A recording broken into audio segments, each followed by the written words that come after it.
براہ کرم ہماری حوصلہ افزائی کے لیے ہمارا چینل ضرور سبسکرائب کیجیے اور بیل آئیکن کو پریس کر دیجیے تاکہ ہماری ہر نئی ویڈیو آپ کو وقت پہ مل سکے۔ اعوذ باللہ من الشیطان الرجیم، بسم اللہ الرحمن الرحیم۔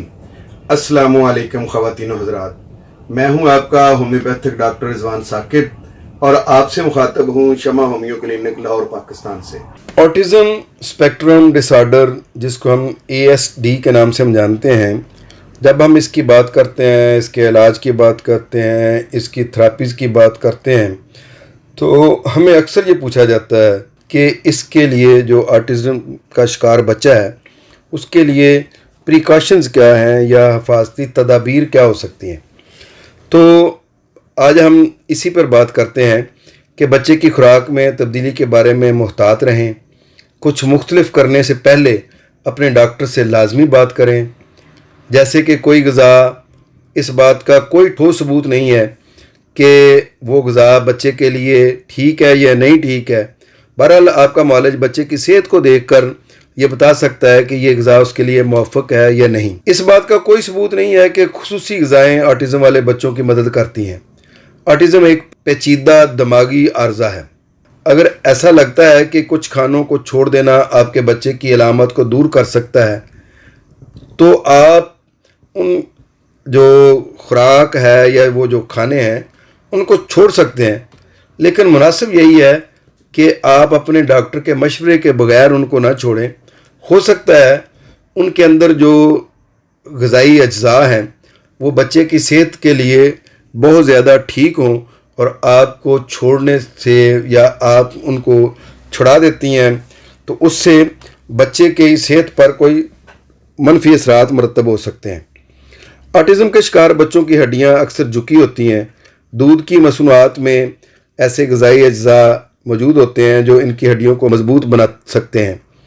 جتنی بھی ڈیری پروڈکٹ ہیں وہ ہڈیوں کی مضبوطی کے لیے بڑی مفید ہوتی ہیں۔ آٹزم کے شکار افراد میں بعض وٹامنز اور معدنیات کی سطح کم ہو سکتی ہے، اس لیے غذائیت کو بہتر بنانے کے لیے فوڈ سپلیمنٹس تجویز کیے جا سکتے ہیں۔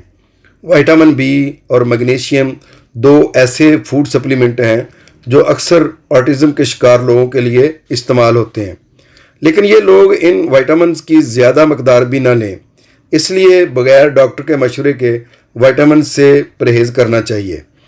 غذا میں کی جانے والی کچھ تبدیلیاں آٹزم کی بعض علامات میں مدد کر سکتی ہیں۔ مثال کے طور پر خوراک کے حوالے سے پائے جانے والی الرجی رویوں کے مسائل کو بدتر بنا سکتی ہے۔ غذا سے الرجی کا باعث بننے والے اجزاء کو ہٹانے سے رویوں کے مسائل بہتر ہو سکتے ہیں۔ مفید خوراک کو طے کرنے کا بہترین طریقہ یہ ہے کہ آپ اپنے ڈاکٹر سے رجوع کریں، وہ آپ کے بچے کے لیے خوراک کی منصوبہ بندی میں آپ کی مدد کرے گا۔ آٹزم کے شکار کچھ بچوں کو ہاضمے کے مسائل ہو سکتے ہیں، جیسے قبض، پیٹ میں درد یا متلی یا الٹی۔ آپ کا ڈاکٹر ایسی غذا تجویز کر سکتا ہے جو انہیں مزید خراب نہ کرے۔ یاد رکھیں، غذائی ضروریات وقت کے ساتھ بدلتی رہتی ہیں۔ ڈاکٹر اس بات کو یقینی بنانے میں مدد کرے گا کہ وہ کھانا کھاتے ہیں یا کیا وہ اب بھی ان کی عمر میں اضافے کے ساتھ ساتھ ان کی غذائی ضروریات کو پورا کر رہا ہے یا نہیں۔ یعنی جو کھانا وہ کھا رہے ہیں وہ اب عمر بڑھنے کے ساتھ اسی کھانے پر تو نہ رہیں۔ ہو سکتا ہے کہ ان کی جسمانی ضروریات کے لیے اس سے ہٹ کر کچھ چیزوں کی ضرورت ہو، لیکن وہ کون سی غذائی چیزیں ہیں وہ آپ کا معالج ہی آپ کو صحیح طریقے سے بتا سکتا ہے۔ یہ بچے عام بچوں میں سے مختلف انداز میں سیکھتے ہیں۔ ان کو سب سے پہلے بنیادی باتوں کے بارے میں بتایا جاتا ہے، اپنے ذاتی کام کیسے خود کرنے ہیں۔ ان بچوں کے 1-to-1 ٹیچنگ کے لیے انتظامات ہونے چاہیے۔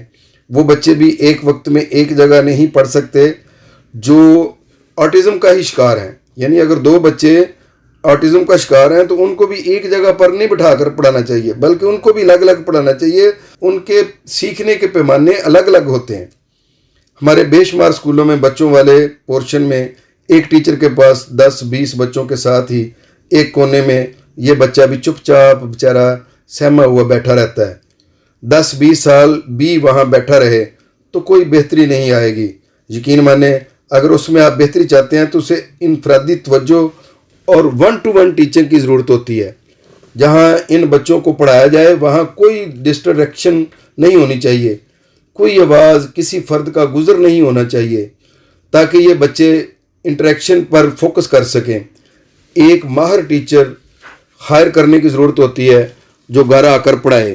اگر یہ ممکن نہیں ہے تو والدین بھی ایک ماہر ٹیچر کا کردار ادا کر سکتے ہیں۔ یہ بچے ٹیچر کو منہ پر تھپڑ مارتے ہیں، تھوک دیتے ہیں، چکیاں کاٹتے ہیں، اوپر پانی گرا دیتے ہیں، دھکا وغیرہ دے سکتے ہیں۔ ٹیچر یہ سب کچھ برداشت کرتا ہے۔ بچے کی باقاعدہ تعلیم و تربیت کے لیے ایسے ٹیچر کی ہی ضرورت ہے جو یہ سب کچھ برداشت کر کے بچے کی تعلیم و تربیت پر توجہ دے، اور اگر ایسا وہ نہیں کرتا ہے تو وہ اصل میں حقیقی معنوں میں آٹزم بچے کا ٹیچر نہیں ہے۔ اس کے علاوہ اگر آپ کو ایسا کوئی ٹیچر دستیاب نہیں ہے جو یہ سب کچھ برداشت کر کے بچے کی تعلیم و تربیت کرے، تو والدین کو خود ٹریننگ حاصل کرنی چاہیے بچے کی تربیت کے لیے۔ تو بچے کی تربیت کے لیے جو ٹریننگ والدین لیں گے، اس کے ساتھ بچے کے یہ جو رویے ہیں وہ بڑے اچھے انداز میں برداشت بھی کر لیں گے۔ چاہے جائے کہ کوئی ڈاکٹر جو ہے وہ ان چیزوں کی نشاندہی کرے کہ جی آپ نے ٹیچر کو رکھنا ہے یا آپ نے خود ان کی تربیت کرنی ہے، آپ خود ہی فیصلہ کر لیں کہ اگر آپ ٹیچر سے زیادہ بہتر انداز میں بچے کی تربیت کر سکتے ہیں تو آپ ٹیچر رکھنے کے بجائے آپ اپنے بچے کو خود زیادہ سے زیادہ ٹائم دیں، یہ بلکہ اس سے بھی زیادہ بہتر ہے۔ ورنہ یاد رکھیں، بچہ گلیوں میں لوگوں کے ٹھٹھا مذاق کا باعث بن سکتا ہے، یا گھر کے کسی کونے میں پڑا زندگی کے دن پورے کرتا رہے گا، یا آپ کی ساری زندگی اس کی اور آپ کی ٹریننگ نہ ہونے کی وجہ سے مشکل میں گزرے گی۔ اگر آپ کا بچہ 1 سے 1.5-2 سال کی عمر تک باقی بچوں کی طرح اپنے سپیچ مائل سٹونز نہیں کور کر رہا، یعنی اس عمر میں بچہ جو باتیں کرتے ہیں وہ نہیں کر رہا، تو آپ کو چند چیزیں ضرور نوٹ کرنی چاہیے۔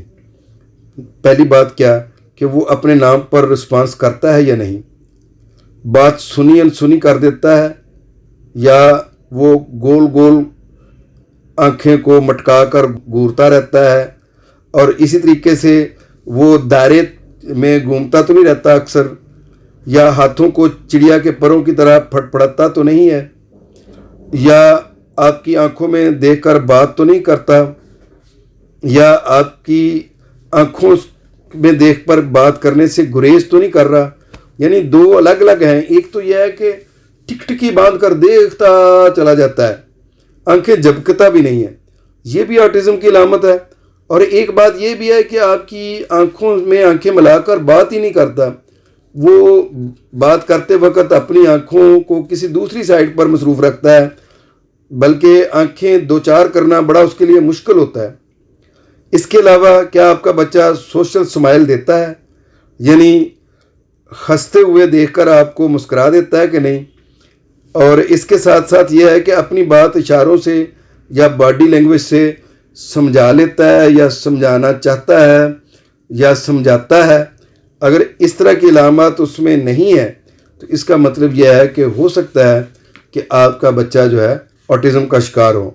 اگر وہ اپنے نام پر رسپانس نہیں دیتا، آپ کی بات سنی انسنی کرتا ہے، دائرے میں گھومتا ہے، ہاتھوں کو چڑیا کے پروں کی طرح پھڑپڑاتا ہے، آنکھوں میں آنکھیں ڈال کر نہیں دیکھ پاتا ہے، یا آپ کے ہنسنے پر وہ اب مسکراہٹ کا تبادلہ نہیں کرتا ہے، یا اپنی باڈی لینگویج سے کسی کو کوئی بات نہیں سمجھا پاتا ہے، یعنی اشاروں سے کوئی بات نہیں کر پاتا ہے، یہ ساری علامات یا ان میں سے کوئی علامت موجود ہے تو آپ کو اپنے والد سے ضرور مشورہ کرنا چاہیے۔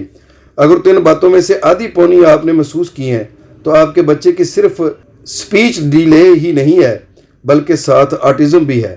ان چیزوں کو اس کے باپ، چچا یا ماں باپ کے لیٹ بولنے سے مت جوڑیے کہ جی اس کا باپ بھی جو ہے نا وہ بھی بڑی دیر کے بعد بولنا سیکھا تھا اس نے۔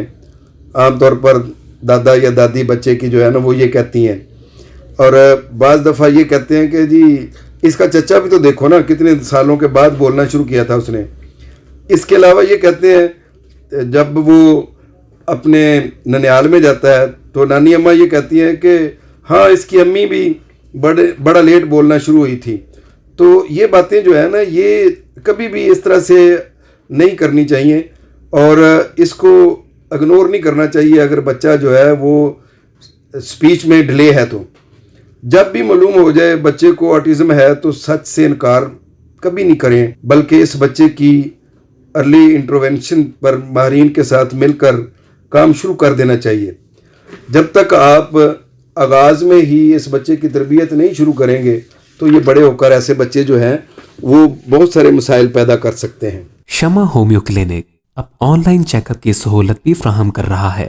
دنیا کے کسی بھی کونے سے اب آپ گھر بیٹھے کسی بھی مرض کے بارے میں آڈیو اور ویڈیو کال کے ذریعے مشورہ کر سکتے ہیں. مزید معلومات کے لیے رابطہ کیجیے 0303 7578 803 0303 7578 803.